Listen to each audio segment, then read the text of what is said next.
ഇന്ന് ഞാൻ നിങ്ങൾക്ക് കാണിച്ചു തരാൻ പോകുന്നത് ഒരു സ്പെഷ്യൽ തരം ടെക്സ്ചറാണ്. നിങ്ങളെല്ലാവരും ഈ വാളിലേക്ക് നോക്കിയാൽ നിങ്ങൾക്ക് കാണാനായിട്ട് സാധിക്കും.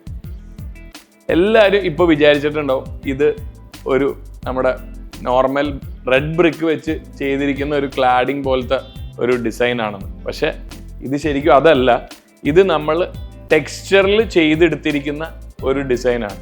സോ റെഡ് ബ്രിക്കിൻ്റെ സെയിം ഡിസൈൻ നമ്മൾ ടെക്സ്ചറിൽ റീക്രിയേറ്റ് ചെയ്തിരിക്കുന്നതാണ് ഈ വാളിൽ. ഈ സെയിം ഡിസൈൻ നമുക്ക് പല രീതിയിൽ, അതായത് പലതരം ഫിനിഷസിൽ പല കളർ ടോൺസിൽ നമുക്ക് ചെയ്തെടുക്കാനായിട്ട് പറ്റും. ആൻഡ് ഇതിൻ്റെ ഒരു അഡ്വാൻറ്റേജ് എന്താന്ന് പറഞ്ഞാൽ ഇത് ഏത് സർഫസിലും നമുക്ക് ചെയ്യാം. ഇൻറ്റീരിയർ ഓർ എക്സ്റ്റീരിയർ സർഫസിൽ ഈ ഡിസൈൻ നമുക്ക് റീക്രിയേറ്റ് ചെയ്യാൻ പറ്റും. അതേപോലെ നമുക്ക് ഇതിൻ്റെ ടെക്സ്ചർ, ഇതിൻ്റെ ഗ്രൂവ്സ്, ഇതെല്ലാം നമുക്ക് റീക്രിയേറ്റ് ചെയ്ത് ആ വാളിൻ്റെ തന്നെ ടോട്ടൽ ഔട്ട്ലുക്കെ നമുക്ക് മാറ്റി കളയാനായിട്ട് സാധിക്കും. സോ ഇത് ചെയ്യാനോ ഇതിൻ്റെ ഫർദർ എന്തെങ്കിലും ഡീറ്റെയിൽസ് നിങ്ങൾക്ക് അറിയണമെങ്കിൽ താഴെ കമൻറ്റ് ചെയ്യുക, അല്ലെങ്കിൽ എന്നെ കോൺടാക്ട് ചെയ്യുക.